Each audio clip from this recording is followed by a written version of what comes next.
Oh, mga amo! Titimbrihan ko lang kayo ah. Naputing mo kasi dito. Tapo lang polo. Parating na yun.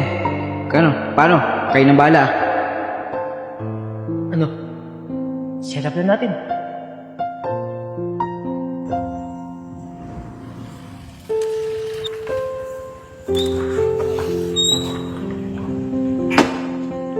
Oh, boss, ano nangyari? Siraan ka ba? Boss, bigla na lang tumigil eh. Nasiraan ako eh. Sabi ko pa naman di-deliver. Ah, ganun ba?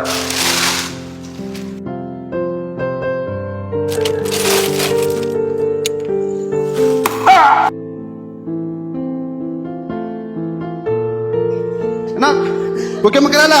Dadaling ka ni tatay sa ospital. Boss! Bakit? Ano nangyayari? Baka pwede mo may hatid sa ospital. O tara, tara! Sige, sakay! Siya nga pala. Ito pera, oh. Alam ko, kailangan niyo ng anak mo yan. Maraming salamat po talaga sa'yo ah. Ang laki na nang naitulong mo sa akin. Ano, paano kaya? Dito na ako. Sige, mag-ingat kayo Salamat ng po anak kuya. mo. Salamat po. Sige. Sige po. Yung motor ko muna tsaka yung bag, mapupuliliyasa tayo. Ano? Ano na nga yan? Maris ka dyan. Wala na kayo pang naisip na parang kundi ito.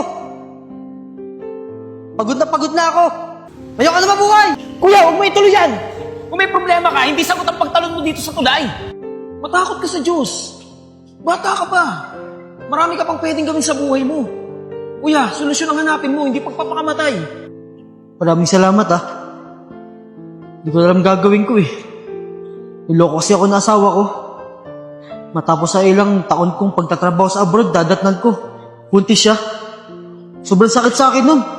Wala mo na ako ibang inisip kundi gumanda ang buhay namin eh. Ganun ba, kuya? Pero tandaan mo, kuya, hindi sagot ang pagpapakamatay para tumakas ka sa problema mo. Tandaan mo, lahat ng tao dumadaan sa matitinding pagsubok ng buhay. Kuya, Tito! Roger, Tito! Sino may gawa sa inyan? hindi ko kilala eh. Tara na! Tulungan mo ako, Roger. Tara na, Tito! Salamat, Roger. Inom ka muna ng tubig. Ay nako, buti wala ka gaanong tama. Maganda result ng CT scan mo, hindi ka napuruhan. Sige, pahinga ka muna dyan. Sige na, higa ka na ulit.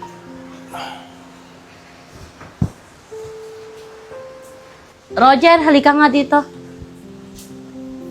Bakit po, tita? Kwento mo nga sa akin kung anong nangyari nung gabing yun. Tsaka bakit ikaw ang kasama ng tito mo? Nakita ko lang po siya dun, nakaiga eh. Anong nakita? Paano mong nakita? Pagdaan ko po. Nakita ko po siya, nakaiga na lang. Anong pagdaan? Alas 12 pa lang wala ka na dito sa bahay eh. Saka ba kasi naglalalagi? Yan lang po. Anong doon lang po? Ano yung pagkatapos na may nangyari sa tito mo, tsaka ka lang dumaan doon, tsaka mo lang nakita? Sa tingin ko, kasabot ka kaya na ganyan ng tito mo eh. Alam mo, simula na dumating ka dito, puro pangit na nangyari. Ewan ko ba dyan sa tatay at nanay mo, bakit dito ka pa siniksik sa amin? Ano? Ano, wala ka na nga nito na itutulong eh. Wala na ka na itutulong ka eh. Araw-araw wala ka dito. Kung saan, nagdaman ko ba kung saan ka naglalagi? Saka ba kasi tumatambay? Diyan lang po sa tambahan namin. Di ko sasabihin, pero may nakita ako sa bag mo. Alam kong alam mo kung ano yon. Sige na, bumalik ka na sa ginagawa mo. Sige na, magpahinga ka na dyan ha. Babalikan kita mamaya, painumin kitang gamot. Huwag ka mag-iisip pa, makakasama yan sa ano mo. Ay nako, salamat sa Diyos, hindi ka napuruhan. Sige na, pahinga ka na. Doon na muna ako ha.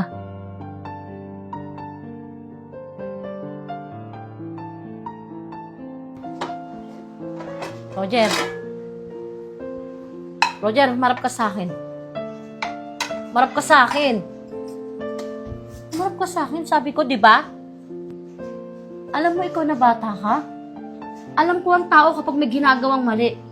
Alam ko may ginagawa kang kalokohan sa tito mo. Sa mga nakita ko pa lang sa gamit mo, alam ko may kinalaman ka. Ano, di ka pa rin naamin? Ha? Kukuha lang ako ng ebidensya, Roger. Papatunayan ko lang. Ako makakalaban mo. Nakikisama na ako sa tito mo. Wala kang utang na loob sa akin? Sa amin? Sa tito mo? Pagkatapos kitang turuan, di ba ako nagturo sa'yo magbasa, magsulat? Tapos ganyan pa igaganti mo sa tito mo? Paano kung may masamang nangyari sa tito mo? Ha? Kaya mo siya ipagamot? Di ba hindi? Araw-araw pinapakain ka naman namin ah. Binibigay namin kung anong gusto mo. Pinag-aaral ka. Oh, anong dahilan? Para gawan mo naman sa mga tito mo. Pinagbabantaan kita, Roger, ha? Malaman ko lang talaga. Alam ko may mga kasabwat ka. Ang tito mo, maraming ginawan dito ng kabutihan yan. Hindi masamang tao ang tito mo. Alam ko, Roger, kahit anong mangyari, maraming kahampi sa amin. Lalabas ang tunay na katotohanan. Dahil walang lihim na hindi nabubunyag. Nabantaan kita, ha? Sige na, maghugas ka na! Sigurado rin ako, mga ilang araw parating na tatay mo. Dahil alam niya kung anong klaseng tao ka.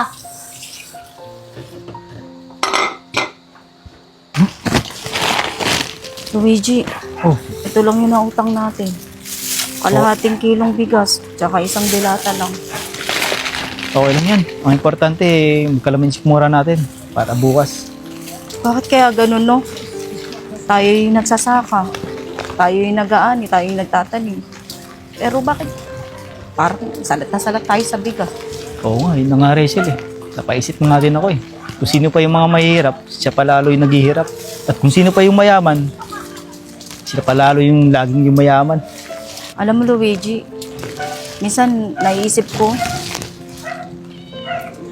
hindi ko naibigay yung obligasyon ko bilang isang ina. Kaya siguro nagkaganon si Roger eh. Alam mo Rachel, bilang magulang, di naman talaga tayo nagkulang kay Roger eh. Ang mali lang talaga sa atin, di tayo nakapagtapos ng pag-aaral.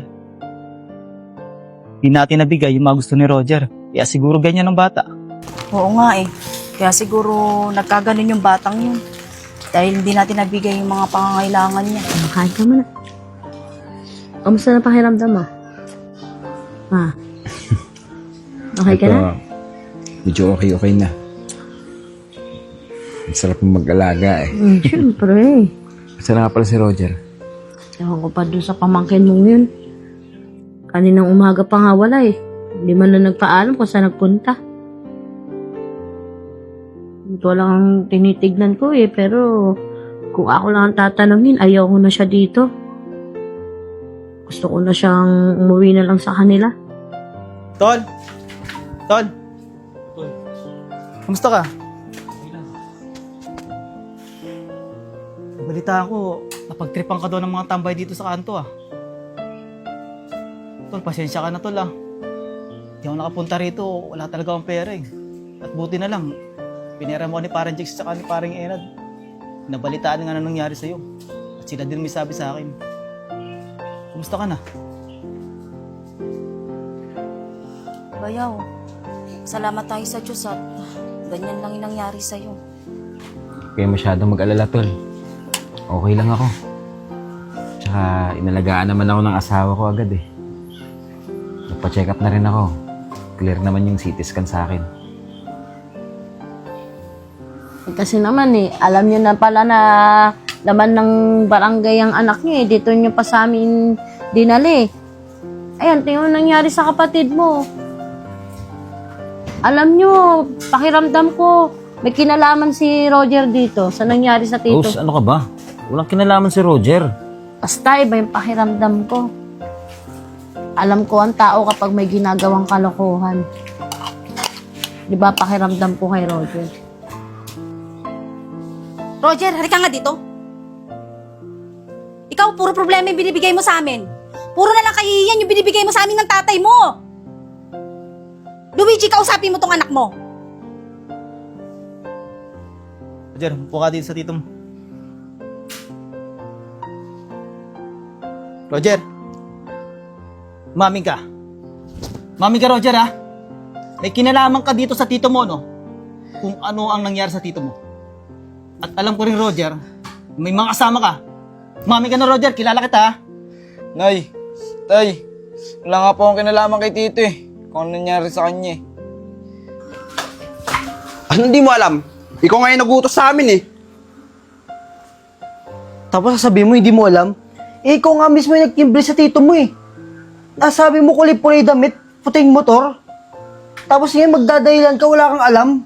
Sino ba kayo? Di ko nga kayo kilala eh. Roger, sinungaling ka talaga. Eh ano to? Di ba sa tito mo to? Kuya Ralph, pasensya po. Patingin nga. Di ba ito yung nawawala mong kwintas?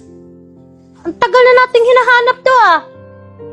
Sabi ni, confirm, Roger.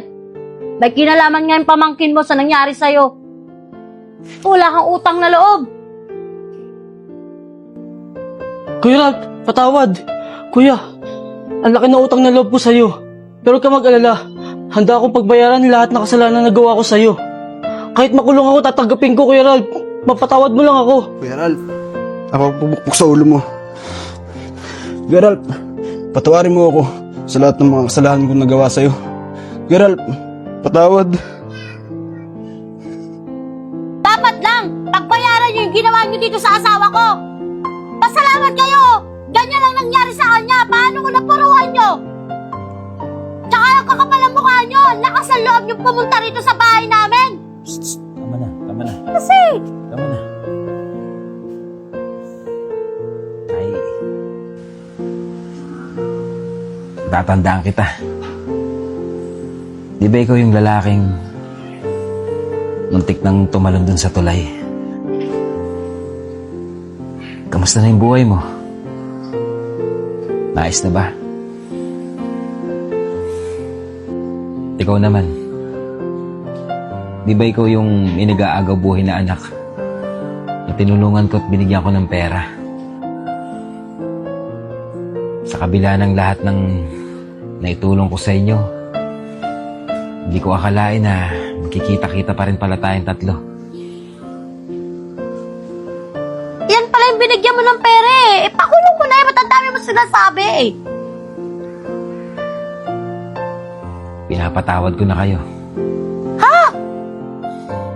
Pakulong mo sila. Tingnan mo yung itsura mo. Rose, tama yung narinig nyo. Pinapatawad ko kayo. Na sana maging aral na sa buhay nyo to. Sana tandaan nyo na huwag kayong gagawa ng kasalanan sa kapwa nyo tao. Gawin yung inspirasyon tong sinasabi ko sa inyo. Rose, patawarin mo sila. At ikaw naman, Roger. Hindi ko akalaing magagawa mo sa akin yan. Tito, patawarin niyo po ako. Patawarin mo ako, Tito. Roger, wala kang utang na loob. Nakakaya ang ginawa mo sa tito at tita mo. Alam mo ba, Roger? Dapat nung baby, patay ka na. Yang kidney mo, kidney ng tito mo. Wala kang utang na loob. Dapat nga magpasalamat ka sa tito mo eh, dahil hanggang ngayon, buhay ka. Tara na, Luigi. Ano yung mga anak mo? Roger. Ikaw na bahala dyan. Siguro, DSWD na lang kita dadal siguro para magtino ka.